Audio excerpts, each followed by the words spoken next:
अस्सलाम वालेकुम dear students. तो अब हम करने लगे हैं अपने रिमेनिंग न्यूमेरिकल्स जो 11.6 से ऑनवर्ड्स चैप्टर नंबर 11 के रहते थे। 5 न्यूमेरिकल्स आपको पहले एक वीडियो में भेजे जा चुके हैं, बाकी अब हम जो है सर्टेन न्यूमेरिकल्स परफॉर्म करने जा रहे हैं। So in order to start with, ठीक है, हम अगर करते हैं स्टार्ट तो 11.6 न्यूमेरिकल ये कहता है जी आपको कि इन ए case if you see 11.6, a student clapped his hands near a cliff and heard the echo after 5 seconds. echo यानी कि साउंड गई और फिर वापस आई। what is the distance of the cliff from the students if the speed of the sound is taken this? तो मैंने इसका answer कैसे दिया, मैंने लिखा जी सबसे पहले दैट टाइम फॉर इको कितना 5 सेकेंड्स है, तो time to reach to the cliff कितना होगा, वो 2.5 सेकेंड्स होगा, आधा रह जाएगा क्योंकि क्लिफ से इको तो वापस आई ना, रिटर्न हुई। फिर जी स्पीड ऑफ साउंड ये दी हुई है, डिस्टेंस निकालना यूजिंग रिलेशन। डिस्टेंस क्या होता है, वेलोसिटी इनटू टाइम होता है। सो मल्टीप्लाई कर दिया वेलोसिटी को टाइम के साथ, तो इट विल बी 865 मीटर्स। देख लें आंसर क्या आ रहा है, 865 मीटर्स। फिर क्या लिखता है जी, फिर आगे चलते हैं तो ये लिखता है 865 मीटर्स आ चुका है। अब आगे की बात कहता है जी एक शिप है जो कि अल्ट्रासाउंड सेंड कर रही है और बिल्कुल पानी के ऊपर तैर रही है, ठीक है जी, बिल्कुल इस क्वेश्चन की तरह, ये 11.5 की तरह। तो उसमें ये है कि जी उसने डिटेक्ट किया है जी क्या बोले, एक reflection from the sea bed at 3.42 seconds after. Speed of sound जो वाटर के अंदर है, सी वाटर के अंदर, वो 1531 है। अगर तो आप डिस्टेंस निकालें सी बेड के शिप से कितना है, बड़ा सिंपल है। टाइम फॉर द इको कितना ऑब्जर्व हुआ है, 3.42 seconds. So time to reach the sea bed ultrasound takes time is equals to 1.71 second. इसको 2 पे डिवाइड कर दिया। फिर है जी क्योंकि आधा टाइम सी बेड पे जाना है, टकरा के फिर वापस आना है, तो आधा टाइम इसका हाफ हो जाएगा। फिर उसके बाद क्या लिखता है जी, उसके बाद लिखता है जी कि sea bed of sound, sea bed फिर जी speed of sound, sea bed कह रहा हूँ, speed of sound is 1531 metre per second.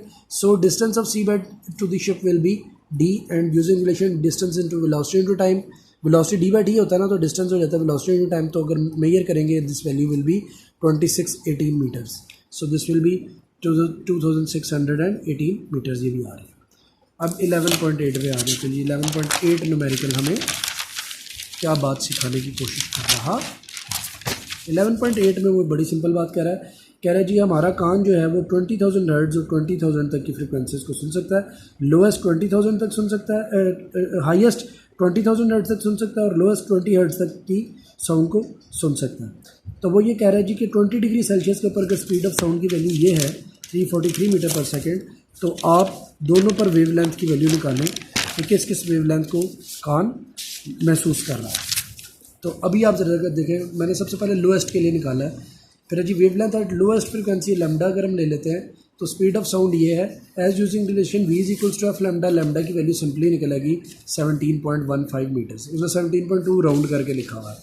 फिर है जी एट हाईएस्ट फ्रिक्वेंसी क्या होगा, लैम्डा की वैल्यू किस तरह निकलेगी कि आप हाईएस्ट को भी डिवाइड कर देंगे तो the answer will be 1.715 multiply by 10 to raise power -2 metre. ये ज़्यादा प्रिसाइज आंसर मैंने लिखा, उसने बुक में 1.72 और 17.12 लिखा हुआ, ठीक है जी। तो हमने ज़्यादा एक्यूरेट करके लिखा है, उसने राउंड ऑफ किया, हमने राउंड ऑफ नहीं किया। Now the last question is a sound wave has a frequency of 20 kilo hertz का मतलब होता है 20,000 hertz and wavelength of 35 centimetre. पहले तो इससे स्पीड निकाल लो ना, वेवलेंथ और फ्रीक्वेंसी की मदद से, अगली बात बाद में पढ़ते हैं। क्या है जी, ये दोनों गिवन थी, पहले इसको स्टैंडर्ड यूनिट में कन्वर्ट कर लिया।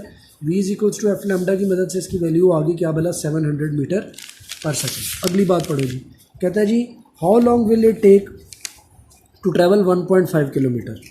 देख लेते हैं जी, how long will it take का मतलब है टाइम निकालना है, ठीक है जी। तो यूजिंग रिलेशन, बड़ी सिंपल सी बात है, रिलेशन को अगर यूज़ करें, स्पीड क्या होती है, वेलोसिटी क्या होती है, डिस्टेंस डिवाइडेड बाय टाइम। सो अब ये क्या हो जाएगा, टाइम हो जाएगा डिस्टेंस डिवाइडेड बाय वेलोसिटी। कैसे, ये उधर मल्टीप्लाई हो गई, इधर आकर डिवाइड हो गया बाय दिस। आप क्या करेंगे, अब डिस्टेंस जो है वो 1.5 किलोमीटर्स उसने दिया हुआ क्वेश्चन में, तो kilometres not a standard unit, मैंने 1000 से मल्टीप्लाई करके मीटर्स में पहले कन्वर्ट किया, डिवाइडेड बाय 700 किया, तो आंसर आ गया 2.142। उसने 2.1 सिर्फ आंसर दिया हुआ, राउंड भी करता तो 2.2 बनता था। बहरहाल अब क्या कहा जा सकता है, बल्कि नहीं, ठीक है, उसने सही राउंड किया क्योंकि अगली वैल्यू 5 से छोटी है।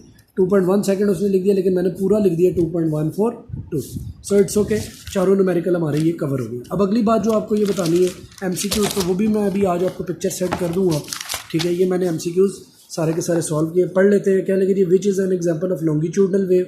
तो बड़ी सिंपल सी बात है बेटा, longitudinal wave, sounds are the longitudinal waves. Light waves ही जो है वो लॉन्गिट्यूडनल नहीं होती, रेडियो वेव्स भी नहीं होती, वाटर वेव्स भी नहीं होती, वो भी ट्रांसवर्स होती है। So longitudinal waves are sound waves. How does sound travel from its source to ear by changing the air pressure. बिल्कुल ऐसे ही है, हवा का दबाव जो होता है ना, उसको ये कंप्रेस करके चल रही होती है। आगे है जी, astronauts in space need to communicate with each other by radio links because sound can not travel in space, because sound needs medium to travel. The loudness of sound is most closely to its amplitude. Higher will be the amplitude of the body, higher will be the loudness. For a normal person, audible frequency range is between 20,000 to 20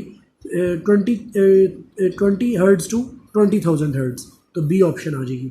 When the frequency of the sound wave decreases, तो याद है frequency और period तो वैसे ही एक दूसरे पर dependent है, एक इंक्रीज करता है एक डिक्रीज करता है। Secondly V is equals to F lambda के अकॉर्डिंग, अगर स्पीड सेम रहे तो F और लैम्डा के दरमियान भी क्या आगा, इन्वर्स रिलेशनशिप आ जाएगा। That's why I have told कि 1 और 2 दोनों हो सकते हैं, 1 और 2 दोनों आंसर्स हो सकते हैं। वेवलेंथ पे भी फ़र्क पड़ सकता है और पीरियड पे भी फ़र्क पड़ सकता है बाय चेंजिंग द फ्रीक्वेंसी।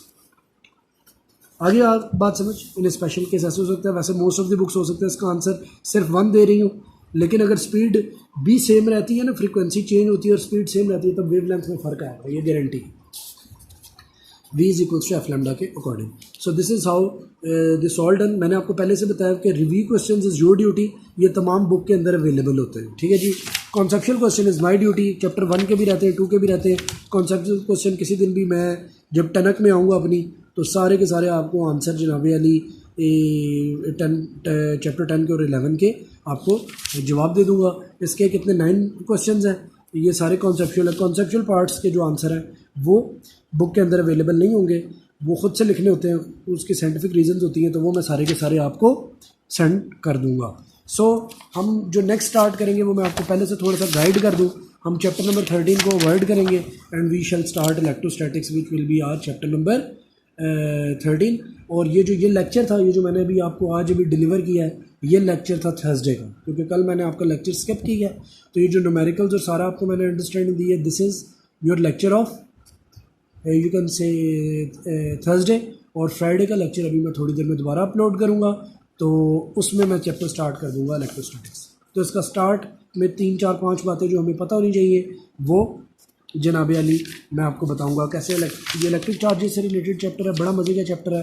तो इलेक्ट्रोस्टैटिक इंडक्शन और इन तमाम फिनोमेनास को हम इंशाल्लाह ताला पढ़ेंगे। इसका एक टॉपिक आएगा इलेक्ट्रोस्कोप, ये मैं स्किप करूँगा क्योंकि ये ज़रा थ्योरेटिकल टॉपिक है, इसको हम एंड पे पढ़ेंगे। पहले हम सारी के सारे चैप्टर को कवर कर लेंगे और एंड पे मैं आपको गोल्ड लीफ इलेक्ट्रोस्कोप बता दूंगा कि ये कैसे काम करता है, ठीक है जी। क्योंकि ज़रा थोड़ा सा लेंथी टॉपिक भी है, तो इसको हम बाद में ज़रा टेकअप कर लेंगे। थोड़ा सा थ्योरी से रिलेटेड है, ऊपर से आपको उसमें भी वो जिस तरह रिपल टैंक के अंदर नहीं थी पूरी की पूरी वो डिवाइस की वो बतानी, तो ये भी आपको पहले समझाना है कि इसको कैसे गोल्ड लीफ इलेक्ट्रोस्कोप बनाया गया। सो मैं ये भी चाहूँगा अगर कोई गोल्ड लीफ इलेक्ट्रोस्कोप की रिलेटेड वीडियो आपको साथ सेंड कर दी जाए तो वो भी करेंगे। सो अभी मैं नेक्स्ट वीडियो में इलेक्ट्रोस्टैटिक्स को स्टार्ट करता हूँ। Thank you so much students, अल्लाह हाफ़िज़।